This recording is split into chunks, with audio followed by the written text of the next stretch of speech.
আজকের ভিডিওতে দশম শ্রেণীর প্রশ্নবিচিত্রা ভলিউম 2 এর সাজেশন পার্টের প্রলয় উল্লাস অধ্যায়ের সমস্ত এমসিকিউ এবং এসএকিউর প্রশ্ন উত্তর নিয়ে আলোচনা করা হবে। দিগম্বরের জটায় হাসে শিশু চাঁদের কর, তোরা সব জয়ধ্বনি কর কবিতায় বাক্যটি কবার ব্যবহৃত হয়েছে? 19 বার। বজ্র শিকার মশাল জেলে আসছে ভয়ঙ্কর, আলো তার ভরবে এবার ঘর, যার আলোয় ঘর ভরবে চন্দ্রের, এস্ত্র জটায় দেখা যায় যে বর্ণ পিঙ্গল, কাল ভয়ঙ্করের বেশে এবার ওই আসে কে আসে সুন্দর, প্রলয় উল্লাস শব্দের অর্থ ধ্বংসের আনন্দ। দিগম্বরের জটায় হাসে শিশু চাঁদের কর, দিগম্বর হলো মহাদেব। ওই নতুনের কেতন ওড়ে, কেতন শব্দটির অর্থ পতাকা। উল্কা ছুটায় নীল খিলানে, নীল খিলানে বলতে বোঝানো হয়েছে আকাশকে। কবি নতুনের কেতন বলতে কালবৈশাখীর ঝড়কে। অট্টরোলের হট্টগোলে স্তব্ধ চরাচর, উল্কা ছুটায় নীল খিলানে কে ছোটায়? মহাকালের রথের ঘোড়া। পিঙ্গল তার এস্ত জটায়, পিঙ্গল শব্দের অর্থ কি? পিতা আবাযুক্ত ঈষৎ রক্তবর্ণ। সপ্ত মহাসিন্ধু দোলে কপোল তোলে, এখানে কপোল শব্দের অর্থ গণ্ডদেশ বা গাল। খুরের দাপট তারাই লেগে উল্কা ছোটায় নীল খিলানে। হেসার কাঁদন রনিয়ে উঠে বজ্রগানে ঝড় তুফানে, কেশের দোলায় ঝাপটা মেরে গগন দুলায় কে? ঝামর। দেবতা বাঁধা যজ্ঞজূপে পাষাণ স্তূপে। নয়ন কটায় কিসের রূপ দেখা যায়? ভয়াল রূপ। তোরা সব জয়ধ্বনি কর, কবি কাদের জয়ধ্বনি করতে বলেছেন? আলোচ্য উদ্ধৃতাংশে তোরা বলতে পরাধীন ভারতবর্ষে ইংরেজ কর্তৃক অত্যাচারিত কুসংস্কারে আচ্ছন্ন ভারতীয়দের কথা বলা হয়েছে। প্রলয় বয়েও আসছে হেসে, প্রলয় বহন করেও হাসির কারণ কি? প্রলয়ের দেবতা দেশকে অন্ধত্বের অভিশাপ মুক্ত করার লক্ষ্যে ধ্বংসলীলায় মেতেছে। এই প্রলয়ের বার্তাবাহক তরুণীর বিপ্লবীরা তারা জানে ধ্বংসের পর সৃষ্টি হবে সুন্দর সমাজ, তাই ভয়ঙ্কর প্রলয় আসন্ন জেনেও তাদের মুখে হাসি। এবার মহানিশার শেষে কে আসবে? মহানিশার শেষে করুণ বেশে অরুণ হেসে উষার আগমন ঘটবে। ওরে ওই স্তব্ধ চরাচর, চরাচর স্তব্ধ কেন? প্রলয়ঙ্কর শিবের অট্টরোলের হট্টগোলে চরাচর অর্থাৎ সমগ্র বিশ্ব স্তব্ধ। বধুরা প্রদীপ তুলে ধর, কবি কেন এ হান জানিয়েছেন? প্রলয়োল্লাস কবিতায় অনুসারে যুগান্তরের অন্ধকারের বুক চিরে কাল ভয়ঙ্কর এগিয়ে আসে মানুষের আকাঙ্ক্ষিত মুক্তিবার্তা নিয়ে। কবি বধূদের প্রদীপ তুলে নিয়ে এই শক্তিকে বরণ করে নিতে বলেছেন। ধ্বংস দেখে ভয় কেন তোর? কবি ধ্বংসকে ভয় পেতে নিষেধ করেছেন কেন?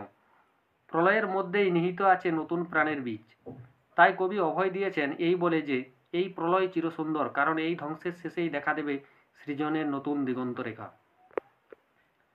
সপ্ত মহাসিন্ধু দোলে, সপ্ত মহাসিন্ধু কি কি? পুরাণ মতে সপ্ত মহাসিন্ধু হলো লবণ, ইক্ষু, সুরা, সর্পি, দধি, ক্ষীর, জল।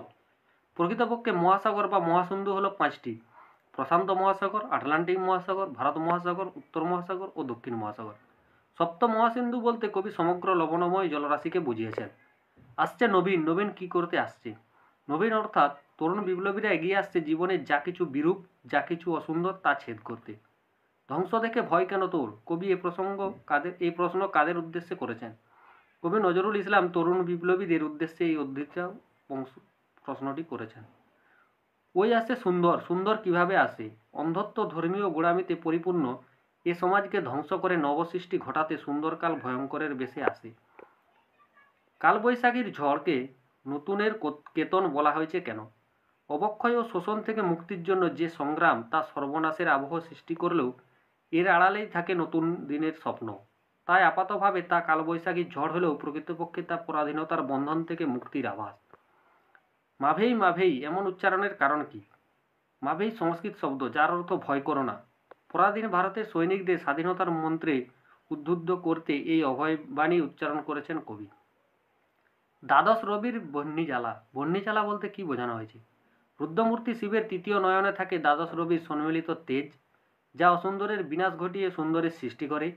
সেই তেজ, সেই দীপ্তিই হলো দ্বাদশ রবির বহ্নিজ্বালা, যা অসুন্দরকে ধ্বংস করে নতুনের প্রতিষ্ঠা করবে। ওরে ওই হাসছে ভয়ঙ্কর, ভয়ঙ্কর হাসছে কেন? নজরুলের প্রলয় উল্লাস কবিতায় ভয়ঙ্কর শব্দটির উপকার্থে ব্যবহৃত, যার অর্থ ধ্বংসকারী বিপ্লবী সত্য। মহাকালের চণ্ডীরূপী ভয়ঙ্কর সকল অন্যায় অত্যাচারকে বিনাশ করে নতুন যুগের সূচনা করার তৃপ্তিতে হাসছেন। আসছে এবার অনাগত, কবি কাকে বুঝিয়েছেন? অনাগত শব্দের অর্থ ইতিপূর্বে যার আগমন ঘটেনি। কবি নজরুল দেশবাসীর পরাধীনতার শৃঙ্খল ছিন্ন করতে সৃষ্টি ও সংহারের দেবতা নটরাজের আবির্ভাব প্রার্থনা করেছেন।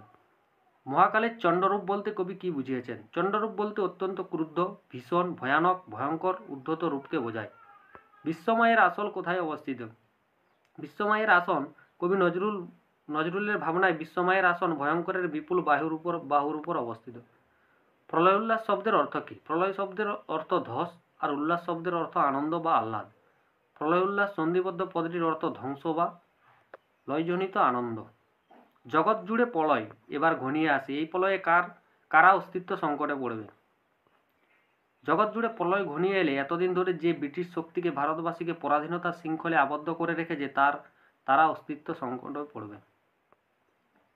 দিগম্বরের জটায় হাসে শিশু চাঁদের কর পঙ্কটির অর্থ ব্যাখ্যা করো। মহাদেবের জটায় থাকা এক ফালি চাঁদ ও শিশুর ক্ষুদ্র সত্তার সঙ্গে তুলনীয়। শিশু চাঁদের আলোকের ন্যায় অর্ধস্ফুট আশার আলো দেখা যাচ্ছে দিগম্বরের জটায়। ঝামর তাহার কেশের দোলায় বলতে কি বোঝানো হয়েছে? ঝামর শব্দটির অর্থ রক্ষ, মলিন ও কৃষ্ণবর্ণ।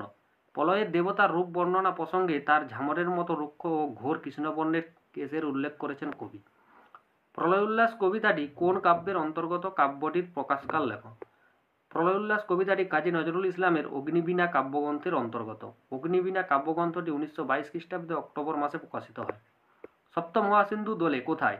কাজী নজরুল ইসলাম রচিত প্রলয় উল্লাস কবিতায় বর্ণিত ভয়ঙ্কর মহাকালের কপলতলে অর্থাৎ গালে সপ্তসিন্ধু আন্দোলিত হয়। ওই আসে সুন্দর, সুন্দর কে? কাল ভয়ঙ্করের বেশে তরুণ বিপ্লবীরা ধ্বংসলীলার শেষে যে নতুন সৃষ্টিকে প্রতিষ্ঠা করবে তাকেই কবি সুন্দর বলেছেন।